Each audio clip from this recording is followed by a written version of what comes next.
Tonight on the 31 Nights of Halloween Horror, someone's got an ingenious plan to stop the defund the police movement.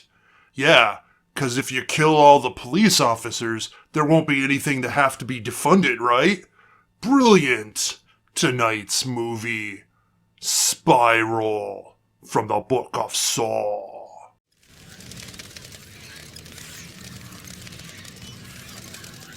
Hello everybody and welcome back to another episode of the 31 Nights of Halloween Horror! Cuts, guts, and sluts? Question mark? Why? It's probably because we're not going to be hitting the slut train today, because I am going to be reviewing a modern horror movie, a more contemporary movie, and honestly, I start to doubt myself given how, nobody wanted to watch Malignant's review. So I don't know. Am I wasting my time? I always thought people, half the people were like, why don't you do newer stuff? I don't know. Maybe I shouldn't anymore. I digress. Anyway, so the movie that we are going to review tonight is the latest in the Saw franchise. The movie Spiral from the Book of Saw. And, well, let's just say that if they didn't tell you it was a Saw movie, you probably wouldn't have guessed. I mean, you probably would have guessed, but it just, the Saw pedigree is sort of tenuous in the movie. So anyways, what is Spiral, the Book of Saw, about? Well, it is about a Detective Banks, Zeke, and the only reason I really know his name is because he shares the nickname of famous star basketball player for the Detroit Pistons, Isaiah Zeke Thomas. Anyways, so he and his new partner are tasked with investigating the death of what they thought was a homeless guy in the subway, but it appears to actually have been a police officer that was kind of a dear friend to Detective Banks, and then he receives a mysterious USB drive and does what everyone in the police business should do, and stick it into somebody's computer immediately without having forensics go over it to make sure that it's filled with horrible viruses and stuff like that. No, we do that. Sticks it in, and it's a video about the detective that needed to be killed because he's a liar. He gives false testimony in court, and therefore he had to be killed.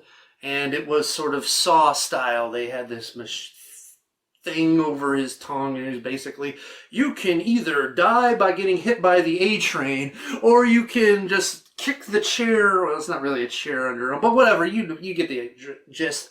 Kick his feet out and let his body weight tear his tongue out, and he will live.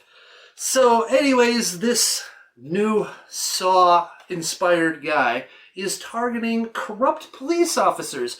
And oh by golly, this department is just filled with them. Apparently, it's the department's lasting legacy. So much so that when Detective Banks turned in his old partner for shooting a witness, yeah, he shot a witness, execution, and then tried to claim that the guy had a gun. Well, and Mr. Detective ended up becoming hated throughout the entire precinct, which is kind of strange because the guy fucking shot a witness in cold blood. Anyways, I mean, these are caricatures of police at this point. This is like the rotten apples of all the world. They just put them all in one precinct for this movie, which, is kind of insulting because you're going to get the impression that every precinct is like that. And, those ACAB people are full of shit, by the way. And the vast majority of police officers are good and fine. Because let me tell you something. If all police officers were as bad as these people, you're fucked. anyways, off of that. So it is up to him and his new detective, who's greener than the... Oh man, I didn't want to make a She-Hulk joke because God knows She-Hulk is big enough joke as it is. Anyways, moving on. It's up to them to figure out who the killer is before there's no one left in the police department, hence making defunding the police irrelevant because there's nobody left alive. So, let's get to those scores, shall we? Violence and gore, I am going to give this one a 5 out of 5. It is a bloody mess. Maybe not a lot of guts, but there is splattering a few. Especially the first couple traps are pretty gruesome.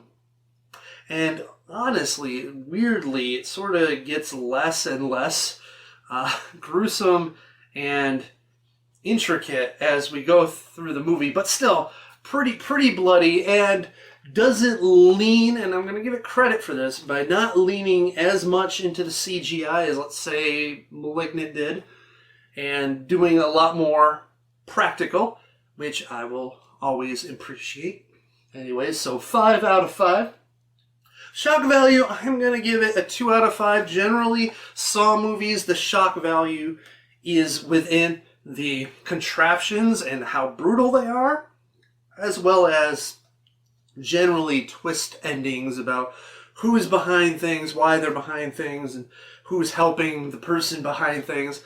And honestly, the reveal at the end was really bad because of reasons I will get to moving on. But yeah, 2 out of 5, kind of disappointing. Is not as shocking as I would hoped and expected. So, moving on to plot, and that's a 2 out of 5. This is the thing about this movie. The plot is super predictable. Like you figured it out way too easily. And I know that I said kind of a similar thing with Malignant.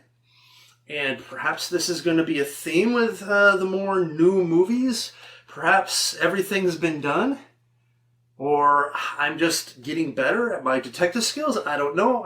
I would love to say that as my detective skills are getting better, but it might be that just the movies are getting more predictable. And that's probably the thing. So anyways... This movie, first of all, it also has a bunch of flashbacks. Too much reliance on flashbacks, especially multiple flashbacks for the same scene, which I think was completely unnecessary. And really, I know there was a flashback that was also entirely unnecessary also, because, it answered a question nobody asked and nobody cared about. We already established everyone hates him. And we don't need to hammer that point again. So yeah, there's a lot of bloat in the movie. Plus, the Saw connection is really tenuous. Like, it just doesn't feel the same. Plus, when it comes to the devices, the games, it always felt in the other Saw movies, at least in the first few Saw movies, that the games weren't rigged against you. That, yes, if you made the hard sacrifice, you're gonna live. And that was like the whole point of the Saw killer, Jigsaw, was that he was dying of cancer. He saw people that weren't appreciating the life that they had. They were throwing it away for one vice or one decision or another.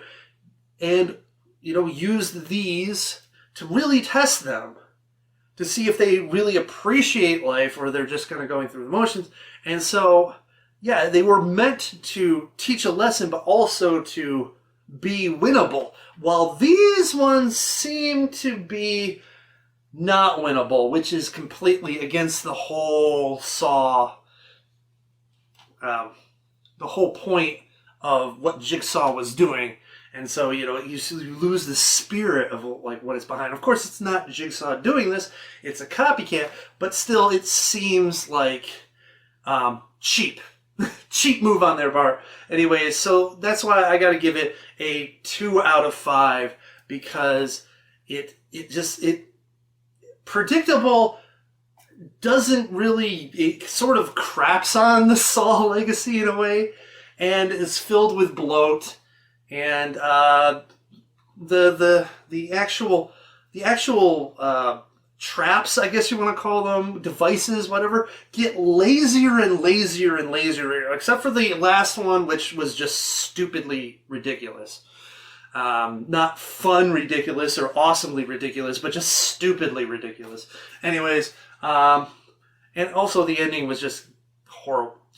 The ending was just crap. It was, really. So, moving on to acting now. I'm going to give this one a 3 out of 5. You know, you have Sam Jackson in this, and I love Sam Jackson. He does a Sam Jackson job, which for some people could be good, which some people can be bad. For me, I think it was good. Maybe a little much in certain parts, but it was fine. Chris Rock, his performance was decent, if not uneven at times. There were parts of this where, you know, I just felt like he may have been a little miscast. Just a little bit on some parts. Otherwise, it was fine. Everyone was pretty fine in this movie. 3 out of 5. Moving on to nudity and moving on to enjoyment factor. I mean, after all this, modern horror. What can you say? So, yeah. Moving on to enjoyment factor. Unfortunately, I am going to give this one a 2 out of 5 in the enjoyment factor. It's an okay movie. It is not good, but it's not bad and it's not horrible. It's pretty mediocre, and normally I would mean like probably a 2.5 out of 5. However, because of its predictability, because of its betrayal of the Saw franchise, and the kind of laziness of the last traps, like the wax trap thing. I mean, that was just, I mean, it was brutal, but it was also dumb. And yeah, it just, come on, guys, come on. Anyways, really dumb, stupid. Anyways, moving on to overall impression, also a 2 out of 5. Very disappointing. I know the studio was probably hoping that this movie will reignite the Saw franchise, but honestly, this was not it. In a way, it suffered because I think it was trying to be, I don't know, it was trying to be speaking about the subjects of the times that it was made, which is, you know, this focus on police corruption, you know, the whole defund the police movement, the whole George Floyd thing, and honestly, it really fell flat, and especially the main villain. My goodness, just like uninteresting, uncharismatic, and yeah, and also they did this thing with the editing where you had this little these stutters, and it was very 90s MTV video, music video-esque, that these little, and then yeah, it would make these noises like you know, to try to make things seem more unhinged. And I'm like, no, this guy's got his tongue to a contraption. I don't think you need to, like, you know, do the judder thing to make the audience believe that, hey, this is kind of some crazy shit going on, you know? I mean, anyways, 2 out of 5, which averages out to a 2.3 out of 5, which honestly isn't dismal, but you got all those bonus points for the violence and gore. So there you have it. Spiral from the Book of Saw. Tell me what you think in the comment section below. Do you agree with me? Disagree with me? Do you think it was really good? I think it was, I mean, it's watchable, and it's just, you know, it's disappointing and a little annoying. So anyways, so there you have it. Thank you again for watching another episode of the 31 Nights of Halloween Horror. Don't forget to rate, comment, subscribe, all this rigmarole junk like that. And thank you. And I will see you all next time on the 31 Nights of Halloween Horror. And remember, internet, to stay scary. And also, if you receive a random USB drive in the mail, or you find it like on the ground somewhere, you don't stick that into your computer. You know, find someone that you really don't like, maybe stick it in their computer. I don't know, but it's like, or if you have like a spare computer that's not connected to the internet and it doesn't even matter what happens to it, you're gonna probably throw it away later. Fine, then do it that way. But I mean, just it's especially, you know, if you're like part of the police or the government, God forsake man, if you're part of the government, holy shit, like, no, don't, no. It's Russian or Chinese hack shit that's probably going to be happening, you know? It's like, just don't do it, man. I tell you, all right? Yeah.